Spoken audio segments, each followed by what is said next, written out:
This is Coaches to the Moon, the only podcast you need to skyrocket your coaching business and create true impact on the world. Here's your host, Alex Morris. Welcome back to Coaches to the Moon, everybody. It is a fantastic day here in Sydney because we're being joined by Niki Saks, best-selling author, coach, model, still a model? Sometimes. Not in Sydney. Not in Sydney. Still a model, best-selling author of the book Hiding in the Open, Living Sensitively, here to talk to us today about her own mental health journey, how she has succeeded through the challenges of living with borderline personality disorder, and also how you out there, if you are suffering or struggling with your own mental wellness issues, can take Niki's story, Niki's journey, and approach those challenges to get through them and create your own life of success. So Niki, once again, from Cape Town, South Africa, now living in Bondi Beach in Sydney, thank you for being here. Thank you very much for having me. I look forward to this. Good. Me too. You're in between Pilates and gym classes. I'm off the back of 3 hours of taking my toddlers to the playground and being like, girls, we got to go. And I've got sandal over my feet and I've just shoved some breakfast down. We're in it. We're in it together. Sometimes that's way more difficult than doing a Pilates class. Looking after 3 girls, I'm sure, in the playground. Far out. 3-year-old, yeah, two twin 3-year-old daughters. And hence why we're charging the unicorn nightlight. Hence why I have a tambourine on my desk. And, you know, they say it's the bad guys that get girls, huh? And you got a double whammy with the twins. Double whammy, girl dad. I think I needed it. It's been great so far. Yeah. But the radiant children. 100%. And it's something that is actually relatively serendipitous today, Niki, because one of my daughters is very, very sensitive. And we've been learning this recently, that she really struggles with an overwhelming day or with a day when she's been at kindy, she comes back and maybe has a tantrum in the car on the way home, struggles with parties. If we go and try and pack too much stuff in, then she's having a bad evening. And until recently, we thought that was a behavioral thing and that she needs to be kind of shown that that's not okay. But we're learning slowly that she's probably highly sensitive. And I noticed that 100%. She finds some sounds too loud, some smells too smelly, hates, if she's having a real gnarly meltdown, she'll take her clothes off, hates being in her car seat. And so I just noticed that your book being called Living Sensitively, I'm just wondering, are there any parallels between what we're experiencing with Ollie and your life with borderline personality disorder? Absolutely. Everything you mentioned is like mini me. Absolutely. Okay. Part of the borderline personality thing is a huge area of sensitivity, emotional sensitivity. That really does kind of define the disorder, as we spoke earlier. Maybe I'll just say borderline. That just defines borderline. But one of the things I actually touch on in my book is highly sensitive people, and everything you spoke about. It's sensitivity to light, sensitivity to fabrics, certain things you have in your skin. So for me, labels always annoy me. Being overwhelmed in public by people, everything, heat, too hot, too cold, just it's the overwhelming, it's a sensitivity to everything. So, and it's so difficult, especially for a young child, and I'm sure if you've got 2 of them, to be able to see how the one is okay and the other is super sensitive. And there's desensitizing ways that you can make your daughter kind of less prone to those kind of outbursts and things like that. And I'm sure you'll get guidance on that. But it's definitely the sounds. There's actually a quiz that I put in my book for highly sensitive people to see. So the thing about living sensitively is that to firstly understand that it is what it is. It is the case that I'm sensitive to whole things. I'm even sensitive. There's something called misophonia, which when I talk about this, most people know what I'm talking about. If somebody eats too loud, or if somebody gulps their water or whatever, it just, you see, everyone's got that like inbuilt kind of thing. A lot of that, I mean, we're kind of it's going ahead, but No, a lot of please, that I is love it. built on on trauma. So it's a fight or flight release, and what it does is it makes us very sensitive to certain things. So if you hear something that you don't agree with, you tend to, like, it annoys you. It gets to a point, it can get to a point where it annoys you. So it's all, my book is about trauma. It's about how my world and what I experienced, and I quote this a couple times in my book. It's not whether it's better or worse or whatever than any, but it's my experience, and it's what led up to the point where I was diagnosed with borderline personality disorder. So it's my experience on all these sensitivities. It's on, I was diagnosed with ADHD. I was diagnosed, well, diagnosis, not for highly sensitive people, it's not a diagnosis, but I had codependency. There's a whole bunch. So I touch on all of those aspects in the book. And 2017, 18, I was diagnosed, officially diagnosed. I was told that I had borderline personality disorder. So it kind of meant that all the stuff that I'd been experiencing made sense. It kind of made sense. Suddenly, the sensitivities, the emotional stuff, the emotional deregulation is what dysregulation is what it's about. So it all kind of made sense. And being highly sensitive it is both positive and negative, because I'm sure you notice with your daughter, she's got huge compassion and empathy. She loves animals, probably beautiful, creative things. So there's a massive upside to it as well. Totally. Yeah. Okay. That's super interesting. All right. So that's great that you've been living with this for a very long time, and then only received your official diagnosis quite recently. It's funny how just having a diagnosis can be so helpful, right? Like, because when you go to a GP, they're not making you better in the room, but they're saying, okay, your daughter's a mess because she has an ear infection. It's like, oh shit, okay, we can do that. We can deal with an ear infection. And the same with my other daughter, Ollie. We took her to a child therapist because she was having these gnarly tantrums all the time. And one time she ran away in a car park. And we were like, okay, this needs to stop. Let's get her checked out. And she goes, does she ever like get really annoyed if there's sand in her shoes, or if her socks are crumpled up, or if something's too loud? And we're like, yeah, she does. She goes, and she went down that path, and we found it. And that diagnosis, has been huge for us, because now we know what we're up against. And so, how has your life and approach changed since being told officially this is what you're dealing with? So I've realized with any mental wellness is that one needs to accept what is. When I first found out about my condition, I went onto Google, as one does, and what I saw was absolutely horrific. It made me out to sound like I was uncaring, unfeeling, narcissist, and that, and it wasn't. So what I had to do is firstly come to terms with the fact that that's not who I am. I know that I have good things and bad things about me, but I had to understand that from the trauma that I had experienced growing up, it had led me to this point where I needed to find a way to navigate that. And there's a plan that I have in place, which I have to live by every single day. And if I deviate off that, then I start getting overwhelmed, becoming too sensitive, emotionally and otherwise. And then it doesn't benefit me at all. So there's certain things. Mindfulness practice is one which is huge. There's something called dialectical behavioral therapy, which I'm actually studying, and I hope to. That did a huge amount for me.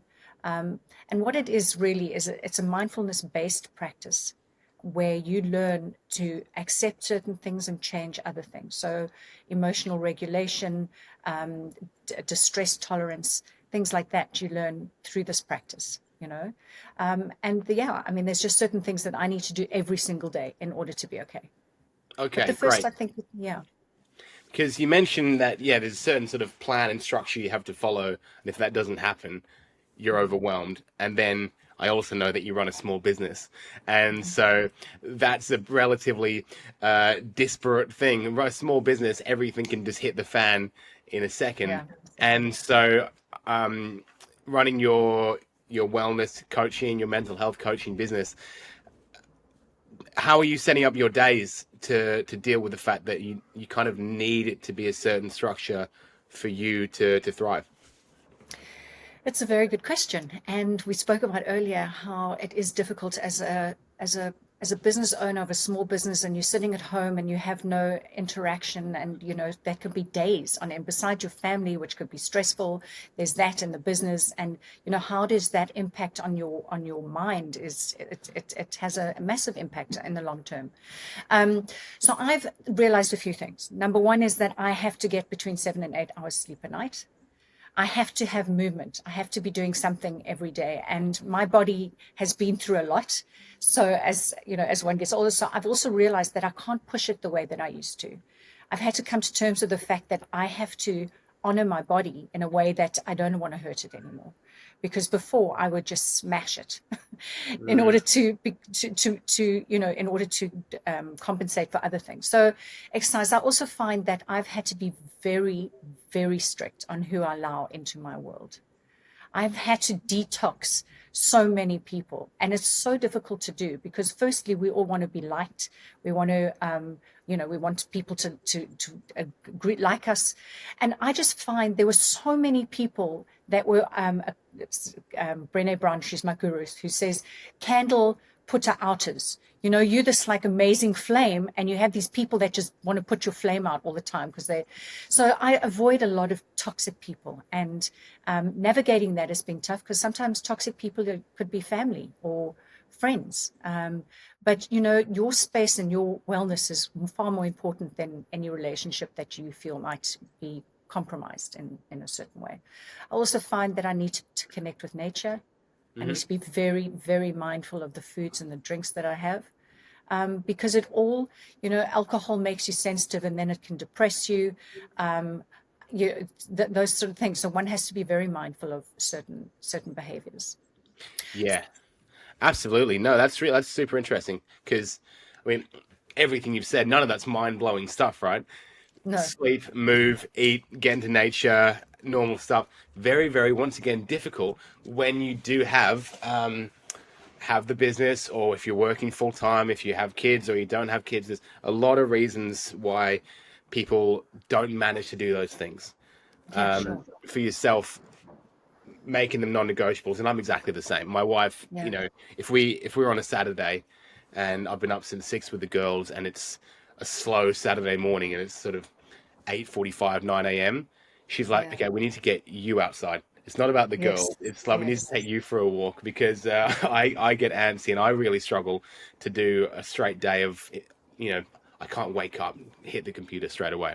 I need to go and put my feet in some water, that sort of thing.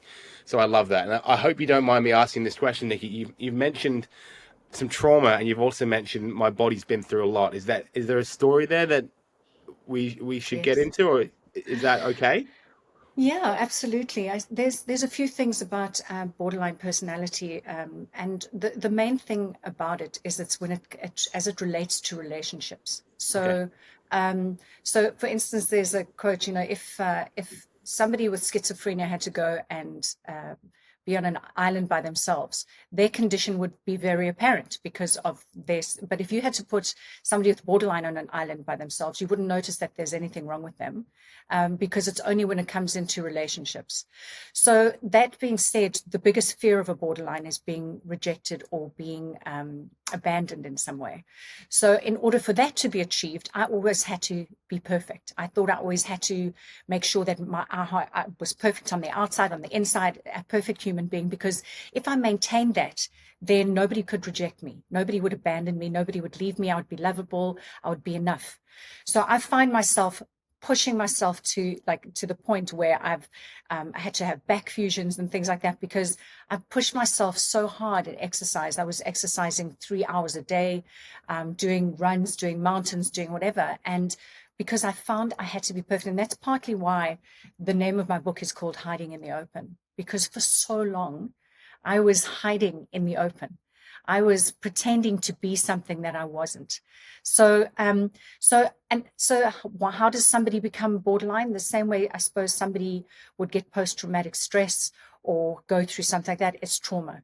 It's trauma-based. I grew up in a dysfunctional home that was abusive. And so my whole perspective on the world was scary. My mere existence was, I questioned. And so it really did lead to this bad coping mechanisms of, if I was perfect, if I was okay, then I would be accepted and loved. So I really, really have pushed my body. I met this triathlete once, and he said to me, your body's in worse condition than mine is, and I train every single day for triathletes. But it's just one way that I've realized was like self-harm, over the years. And I think we all find ways to self-harm in a way. Well, that whole feeling of, if I am X, then I will be happy, or then I will be loved. That is, I mean, the coaching space is just so full of that, because so many people get into these businesses because they've had an experience that they've gotten through, and a lot of people are just basically coaching an earlier version of themselves through what the path they've already walked. And so for you to do that, I get it. I do it too. I've got 3, wife and 2 little daughters in my house. So when I had the girls, I went hyper masculine, and before that, I was a bit of a punk rocker, I kind of wore some, questionable things and whatever. These days, I'm freaking, I'm filling my backpack. Yeah, I'm such a dad, but I'm like, I've gone hyper. I better be stronger. I better be, I better know first aid and know how to chop wood and how to like fire a gun and all these things that you don't necessarily need to do in suburban Narrabeen. But for me, we put ourselves under so much pressure. 100%. If I am X, then I'll be loved or happy or successful, or when I get to there. So I get it. I get it, Niki Saks. We're all dealing with our own shit in a big way. And I think the coaching space, messy. But you know what? We're all not living now. We're living in the future, which can only create anxiety. And if we live in the past, it creates depression. I mean, there's no ways that you can look back without regret. So what you're talking about as well, firstly with the dad thing, I think maybe a lot to do with, it's a protective thing. It's what happens is you step up, because now it's not just about you. And that comes with a whole bunch of other pressure as well, that comes with a whole bunch of things that you've never experienced before. So it's how to navigate the space and think. And as you say, I mean, I think that's the question that we all ask ourselves. I don't believe anybody has escaped trauma, loss, or grief, or anything, in whatever way, shape, or form that is. So it's trying to just come to terms with the fact that, you have to live now, and you have to be very present in your existence. Does that sound a bit all fairy? No, not at all. Not at all. It makes tremendous amount of sense now, more so than ever, when this device in our hands, this phone, has the ability to remove us from the present non-stop. Yeah, that's another one of my things that I had to stop, was social media. So if anybody looks at my social media page, they'll see that there's like big gaps. It's just, it doesn't serve anybody. I think that if anything, it just, we're just such instant gratification people. We want things now. We want, so that cell phones and things are just a curse. So how are you, you're running a coaching business? Coaching, every coach I know, for the most part, we're doing it through social media, through ads, through websites. You're doing a lot of podcasts. Yeah. How are you getting yourself out there, Niki? How are you managing to balance social media and your need? Well, as I said, it's also, I've just moved to Sydney, so I've been here for 6 months. Just getting myself settled. There's a whole bunch of legal red tape that I have to go through before I can, really set up here. So I have everything running. I have people that I coach from South Africa that I still have that connect with me, probably on a twice monthly, fortnightly basis. But I have a website where anybody can reach out to me and we can start a conversation. That's nikisaks.com. I do have social media set up. I occasionally post a podcast or something that I've done, or a question or some breathing techniques, for mindfulness or whatever. And so yes, there is access. I have my book, which is available, which I spoke about on Amazon, and people can reach out to me. And I've had a few people that have read my book and actually we've started coaching that way. Great. So it's kind of you're doing what you need to do, Definitely. not living on that, and that is the problem. Very easy for us to say, no, I'm working. I am working, but you're not working. You're scrolling, you liar, and it can be very, very, very tricky. I've got as the business owner now, I've got a team of 5 or 6 people plus sales agency plus a few dozen clients, and everyone's trying to reach you on the phone. Yeah. I can't escape from it too much, except for when I set a boundary at sort of 8 p.m. and just kind of airplane mode the phone. For my team, if they work after hours and sort of message me, I kind of have to pull them up on it.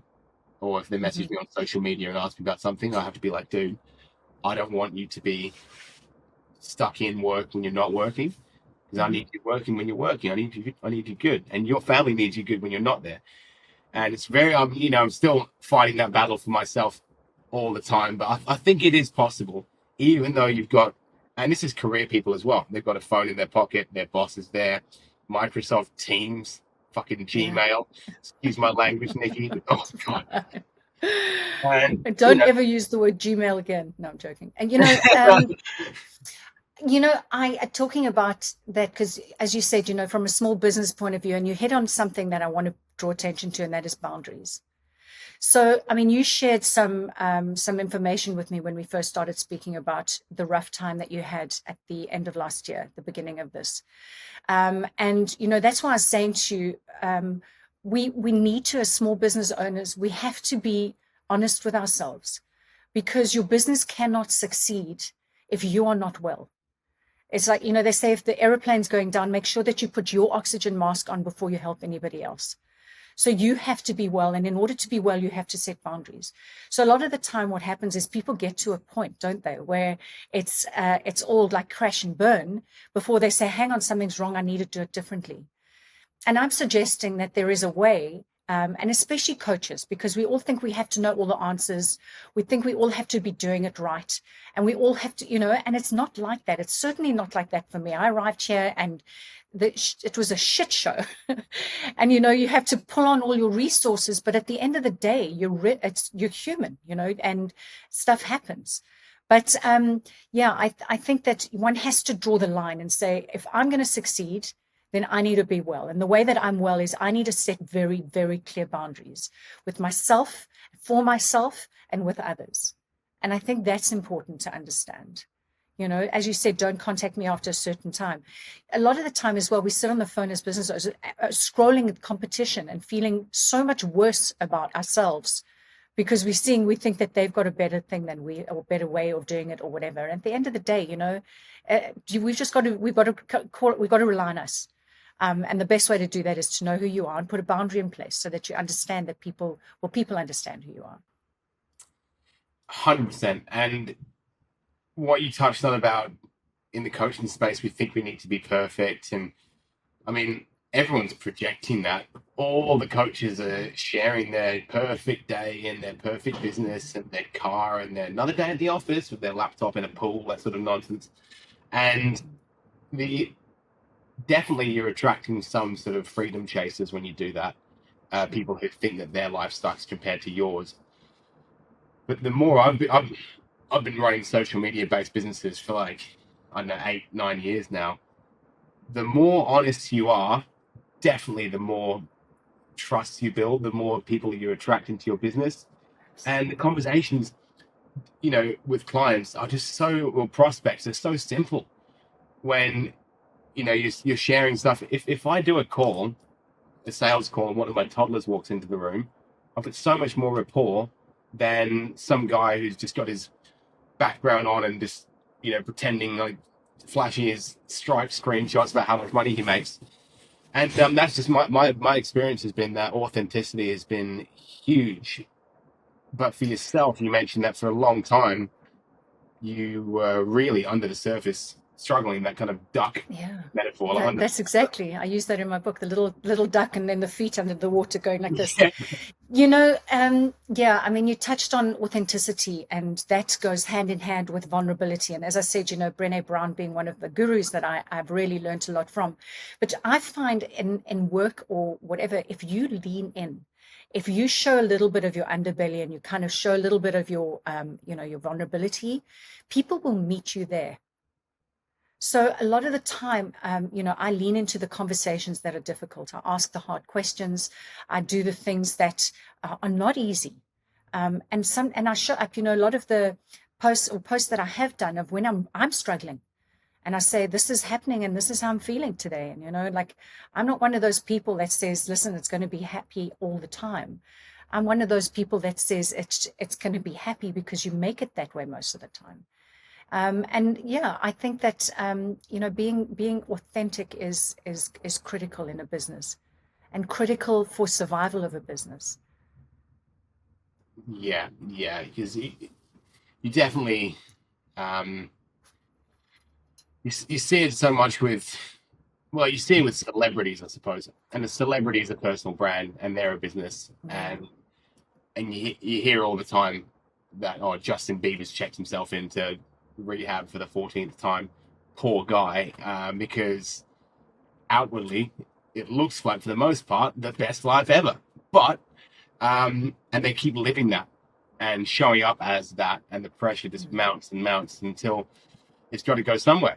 A little bit like this metaphor we were giving that I'm sure you can relate with, of when, if my daughter's having a dinner meltdown about how much spaghetti she's got compared to her sister, it's not usually about that. It's about, she's been holding in emotions all day at kindy, and then she's home, she's safe to let it out, and it blows up rather than letting them out in kind of healthy amounts as you go. And so I think that we're actually moving in that trend now, where you are getting celebrities, big personal brands sharing little bits of vulnerability, massively increasing their market share by doing so. But we're not seeing the Macaulay Culkins anymore.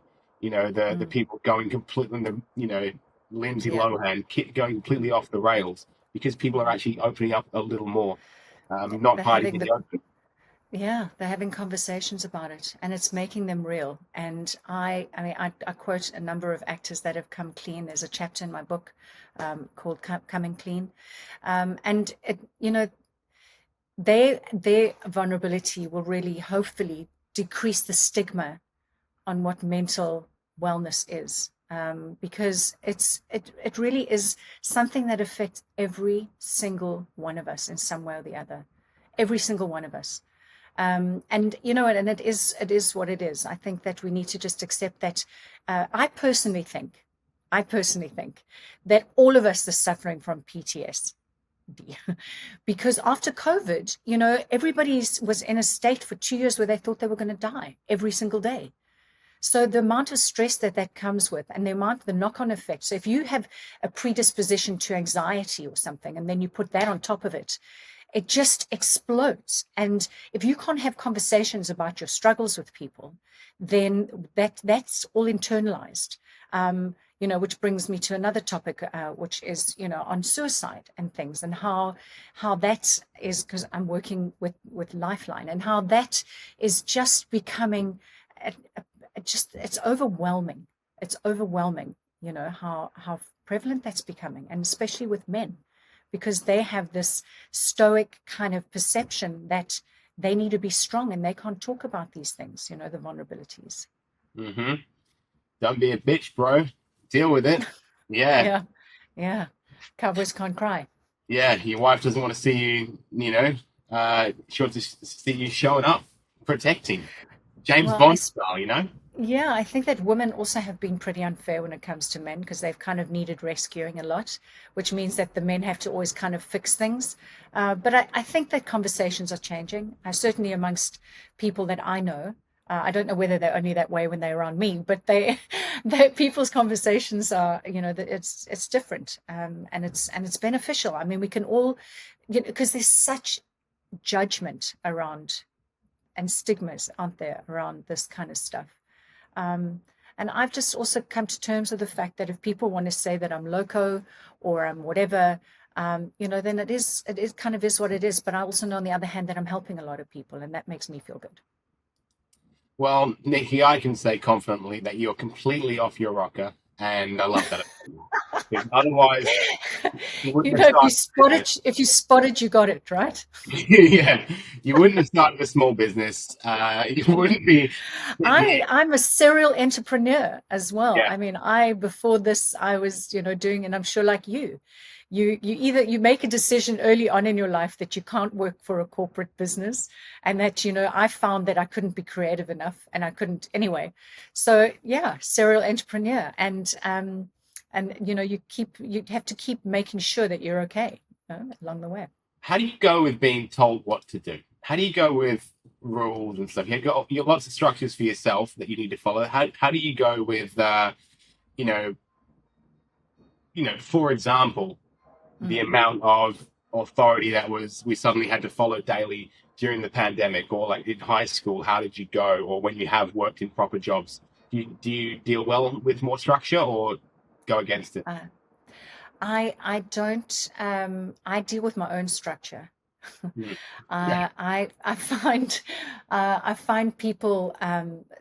So I've worked out also that being a highly sensitive person, I can't work in a very stressful environment. And I made that decision a long time ago before I even knew about HSP. So I can't work in an environment like that. I could never understand at school why I was always overwhelmed, in class and whatever. So I've had to, I forgot the question you were asking me. How do you go with structure, with authority? That's it. Okay, right. Okay, and rules. So, being in Australia has been fun. I'm pretty flexible now. I was a lot less flexible when I was in the past. Now I understand the reason for it. Before I would fight it because I always thought I knew better. So I mean, things have changed with age and maturity and some wisdom. But yeah. If I'm in a tough situation, like now in a day, I really do draw on, and I keep going back to this because people think it's all frilly. Mindfulness is the only way that you can really grab the moment and be okay in it. So I tend to lean on that a lot, being, and certain strategies on being able to be present, not let things affect me as much, and just manage things better because I'm in control. Yeah. Okay. Talk me through it a bit then. So we're having a rough day. We're feeling like we've gone. Morning's been tough. There's been traffic. You had a shit workout.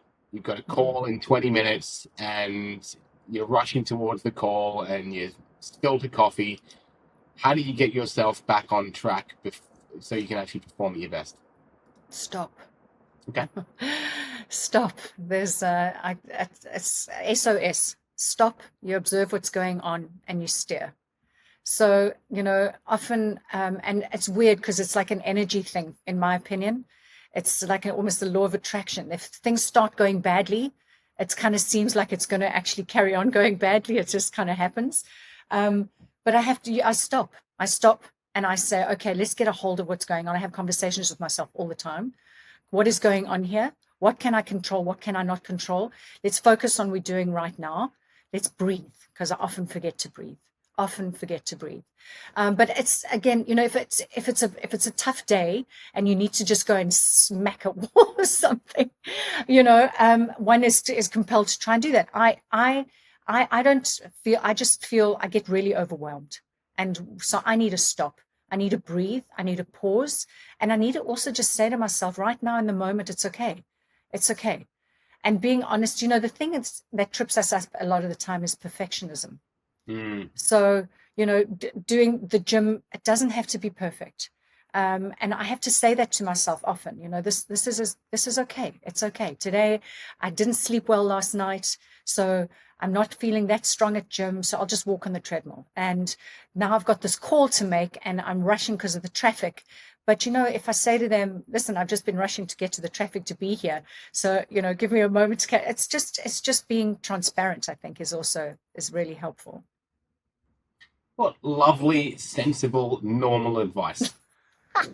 So, I did say smack a wall. I haven't done that in a long time.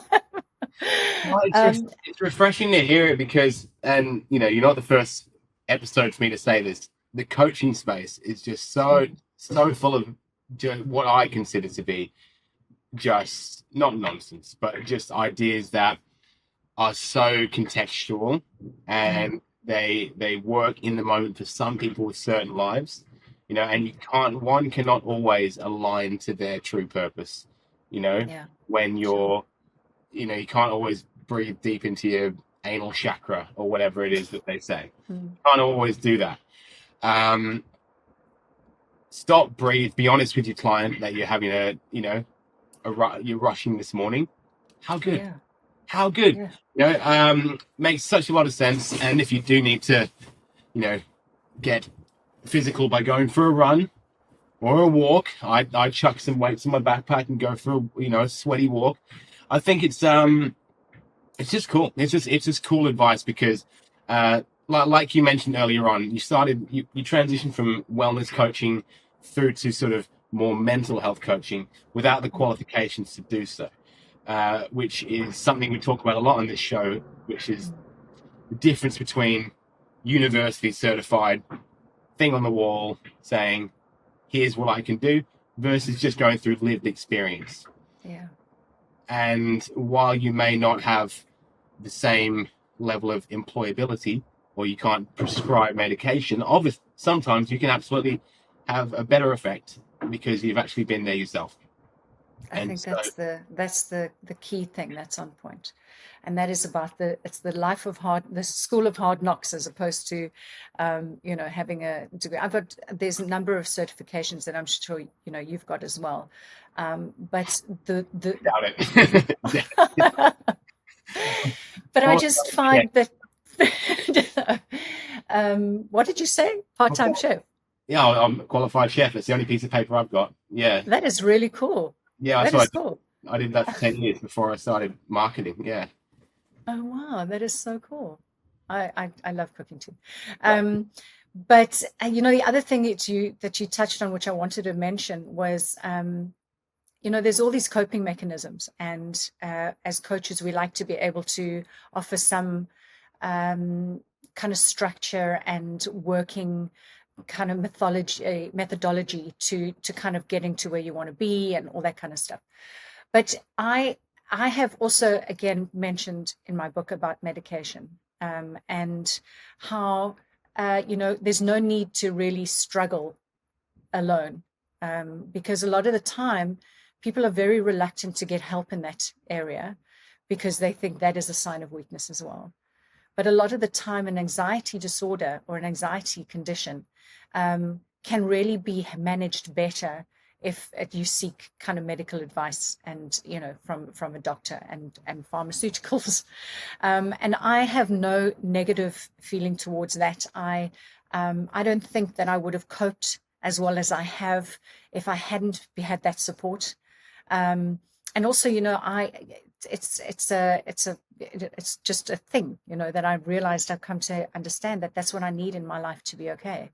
So it's accepting all these things, that I'm not perfect. I have to be on medication. I have to do certain things in order to manage my life. And it takes courage. It takes courage, I think. Yeah, it's nice, isn't it? Like if you had diabetes and had to go to the doctor for insulin, or if you broke your ankle and you had to go and get it strapped, maybe have some painkillers for a few days, no one bats an eyelid. But as soon as you're doing it for a psychosomatic reason, is that the right word? Psychological reason. psychosomatic the opposite? Is that when it's pretend? It's like, yeah, psychosomatic is when you think that it's something that you don't have, or there's, Got it. there's a, Got it. yeah. So when you actually do have a reason to take it, there definitely is, or was at least, more of a stigma around it than there is today. And it is funny. I saw a great meme once of if people treated mental health the way they treat physical health, and it was someone kind of just sitting in their now what was it? It was just people giving really unhelpful advice to people with mental health conditions, like, have you just tried feeling better, that sort of thing. Yeah, like go for a walk, or if you like anxious, just they say just go and have a coffee, or just breathe, or something. It's the stuff that it isn't the case. It isn't the case. You have the kind of stuff we tell my daughters to do. Take a few deep breaths, blow out the candles. 1, 2, 3, and that is very valuable advice. If you can start teaching your kids that, definitely. I actually use a box breathing technique. So you breathe, and I've mentioned it to a few people. So you breathe in for the count of 4, you breathe out for the count of 4. Sorry, you breathe in for the count of 4, you hold for the count of 4, you breathe out for the count of 4, and then you're just still for the count of 4. So you actually do a box in your mind, but the stillness is important, because we can all breathe in, hold, and breathe out. But it's the being still for 4 that helps. So if we can teach your kids to start doing that as a go-to, to actually create some stability and to get, as I say, stop, observe, and steer, then that is a great learning. Well, thank you. You're doing good. I think you're doing good. It sounds like. I can live for a year off a good compliment, Nikki. So thanks for that. I appreciate it. I'll cancel next week's podcast in case I'm getting good feedback. No, that's amazing. And thank you for that. And box breathing is something that I've used it a lot in the past. If I'm struggling, if I can't get my thoughts out of my head when it's time to sleep, I'll box breathe in bed and get told off by my wife, "What are you doing? Are you okay? Why are you doing that?" And it's all good. But no, super great advice today. Thank you so much. And Hiding in the Open, Living Sensitively is your book. Could you just give us the sort of the blurb for the book as to the outcomes that we'll hope to find when we read it? So the book is, as I said, my journey with mental illness. Covers the various conditions that one may suffer from or think that they have. The outcome is really to let people understand that we're all in the same boat. We're all in the same boat. Some people's views are different, but we're all in the same boat. And that, my experience is trying to show up in the world in a way didn't help me. I had to find ways that worked for survival. And I literally mean that. It was a life and death situation for me. And I had to find a way in order to manage every single day in order to want to live, which was tricky. So the information and the advice and the words is really my experience on survival, and how it's actually a lot easier attained than one would think. Love that. That's great. I love the use of the word Thanks. Tricky. Tricky is another word we use with the girls an awful lot of the time. It's just a bit tricky, buddy. So hey, this is there's another word you can use, and that's prickly. So because if she's, like, sometimes I'll say to my partner, I'm feeling prickly, which gives him a heads up to say, listen, I actually can't engage. Let her, give her some space. I just say I'm prickly, like a prickly pear. Anyway, it's being able to verbalize things in the context, perhaps, of your child's world. And I don't know. Yeah, no, I love that, and thank you for the hour of free parental coaching as well. Mine are 21 and 22, so they seem to okay. That's a small gap, Nikki. 21, 22. Yeah, well, it's 6 months. My son was nearly 6 months when I fell pregnant again. Well, there you go. Well done, you. Well done. That sounds harder than twins. People say twins. How do you do it? I think newborn and a toddler sounds way worse. You know what? My kids started getting into sync. So my son regressed, and my daughter kind of, at one stage, they're both in bottles. So they call them Irish twins. Yeah. It's the same thing. Like, so I'm a twin with a brother. Okay. Yeah. And interestingly enough, I mean, he suffers from bipolar. I hope he doesn't see this. I haven't got his permission to mention, but it's in my book. No one yeah. sees this podcast. It's all good. Same 6 listeners every week, and we're happy with that. So That's fantastic. no, I'll be one of them. Please do. Well, we will be sharing this in various formats, full length on YouTube, all the podcasting platforms. We'll clip up some of this stuff as well. We'll put some links out to the book, which is really exciting stuff. And have you seen the book? Yeah. Well, I've seen the book. Show us the book. Yes, I love the book. It looks like the cover of a novel. It's a very cool cover. It's not the normal sort of coaching book that you see. No, and it's not really a coaching. So it's hiding in the open, living sensitively. Yeah, 100%.